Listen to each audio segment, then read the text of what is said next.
Bem-vindos mais uma vez ao canal Ask Lecter. Eu estou desenvolvendo uma playlist de eletrônica embarcada. Neste vídeo eu vou resolver uma questão que envolve a diferença entre arquitetura distribuída e centralizada. Basicamente, quais as vantagens da distribuída em relação à centralizada. Vamos lá? Eu agradeço se você também se inscrever no meu Facebook, assim você também consegue ter acesso rapidamente aos novos vídeos.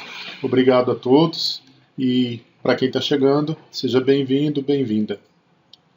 Bom, inicialmente, os veículos, eu vou falar de veículos, depois você pode estender a sua mente para outros campos. Os veículos, eles tinham o que a gente chama de arquitetura centralizada, no qual eu tinha uma unidade eletrônica de controle, que a gente chama de ECU, tá? Eu tinha sensores, que a gente vai chamar de entradas, e as saídas a gente chama de atuadores.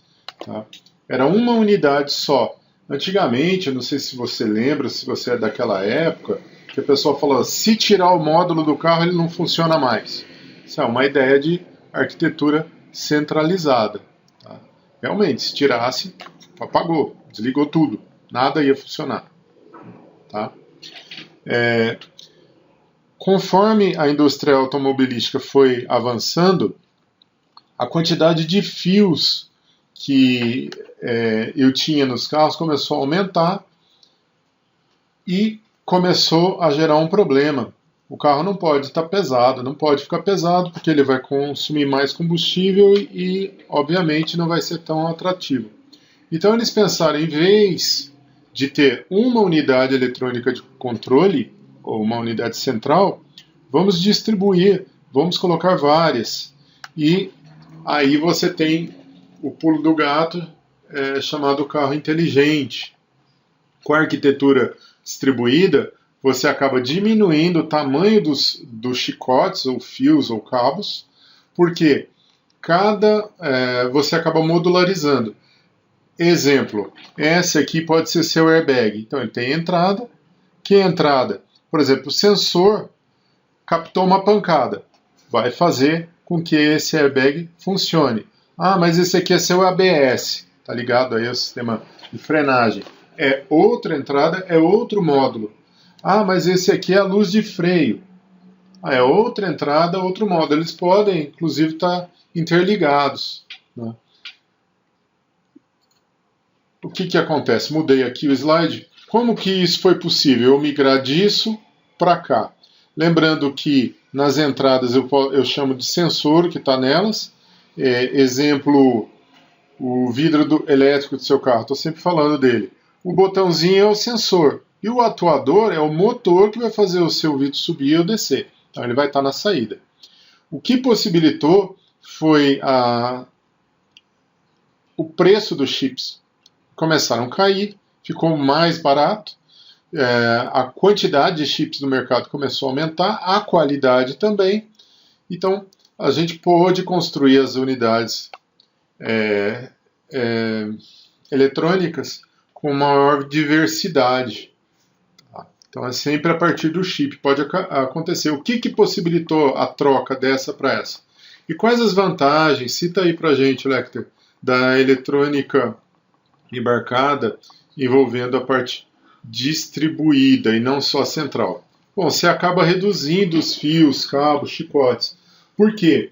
Agora você vai ter comunicação por rede. Então você não vai ter tanto fio, não tem tanta necessidade disso. E outra coisa, o seu sensorzinho ele já está próximo da sua unidade eletrônica. Então não tem um fio enorme mais passando. Tá? Quando a gente fez essa transição daqui para cá, eu vou ter uma maior robustez no sistema de controle, vou ter menos erro. Menos erro, teu carro fica mais seguro. E também você vai ter uma facilidade para a criação de um software para cada ECU. Você vai fazer um software, ele é chamado de firmware, no caso de eletrônica embarcada. Um firmware para airbag, não importa os outros, você vai fazer para o airbag, para o sensor de neblina, para Tem alguns carros que tem sensor de chuva. O vidro elétrico, depois programado, o vidro elétrico não,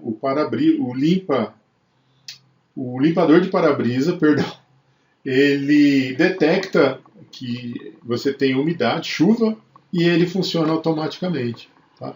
Então, fica mais fácil você fazer esses firmwares, porque ele não é geral. Cada um tem uma coisa específica, um firmware específico. E você também vai ter a possibilidade de ter módulos, né? Você pode comprar um carro hoje com essa tecnologia aqui, no qual não vem tudo instalado, mas você pode instalar posteriormente. Antigamente você teria uma dor de cabeça enorme. Então vamos ao exercício. Bom, arquiteturas elétricas são as formas como diversos sistemas de controle são implementados e interconectados em uma aplicação embarcada. No setor automotivo, entre os diversos conceitos de arquitetura elétrica atualmente utilizados, destaca-se a arquitetura distribuída, que possibilita a utilização de múltiplas ECUs interligadas ao mesmo sistema de controle, dividindo entre elas a execução das diversas funções existentes no veículo. Como algumas vantagens dessa arquitetura em relação à arquitetura centralizada, podemos destacar. Bom, vamos às afirmações. A quantidade reduzida de cabeamentos do sistema como um todo, uma vez que, havendo várias ECUs, é possível instalá-las bem próximas aos respectivos sensores e atuadores. Sim, o motorzinho do vidro, como eu volto a falar, ele está numa arquitetura distribuída, ou seja, o sensor de toque onde você vai encostar está muito próximo ao motor. Então não tem um fio enorme que tem que ligar ali e aqui, é só o alimentador, o sensor e o motor. Beleza? Concordo, é verdadeiro. A maior robustez do sistema de controle em função da redução da probabilidade de potenciais problemas nos diversos circuitos, interconexões, afetar o sistema de controle como um todo. Sim, quando era praticamente só fio, você tinha um problema chamado ruído. Tá? Exemplo, usava-se aí 12 volts, ou 1,5 volt e 3,5 volts, dependendo aí do atuador. Tá? Isso aí estava exposto, estou falando do carro, tá? Estava exposto ao tempo, exposto a um monte de coisa, exposto até aos outros fios do veículo. Então eu podia ter um ruído que ia me atrapalhar. Agora, eu utilizando a arquitetura distribuída, eu vou ter menos fio, menos chance de ter ruído. Tá? Inclusive, é transformado o sinal analógico em digital aí na arquitetura distribuída. Tá? Bom, a facilidade de criação do software para aplicação de cada ECU. Verdade. O que possibilita, como eu falei, a modularização e a distribuição de responsabilidade delas. Sim. A facilidade de criação do software para controle de rede de comunicação entre ECUs. Espera lá. Agora é um software, deixa eu voltar aqui, ó, que vai fazer a comunicação entre as ECUs. Visto que todas as aplicações podem ser executadas em tempo real sem maiores problemas. Não há necessidade de você fazer com que todas as ECUs funcionem em tempo real. Por quê? O exemplo, de novo, o vidro elétrico do carro. Ele está mais ligado ao seu conforto. Então você não precisa tocar no botão e automaticamente, praticamente aí, em milésimos de segundo, esse vidro vai subir ou descer na velocidade que você quer. Porque ele não está ligado diretamente à sua segurança e mais ao seu conforto. Então, tem algumas partes de eletrônica distribuída, dentro da arquitetura distribuída, que sim, tem que funcionar muito rápido. Exemplo, freio, airbag, coisas assim. Tá? Sensor de impacto, sensor de presença, porque senão você vai ter um problema de acidente, o ABS mesmo. E outras, como o seu rádio, o rádio do seu carro, ele pode demorar um pouquinho para funcionar? Pode, ele está ligado mais ao seu conforto. Então, nem todas precisam ser executadas em tempo real. Cuidado aí, que é uma pegadinha. Bom, então, Só concluindo, as 3 primeiras verdadeiras, a última falsa.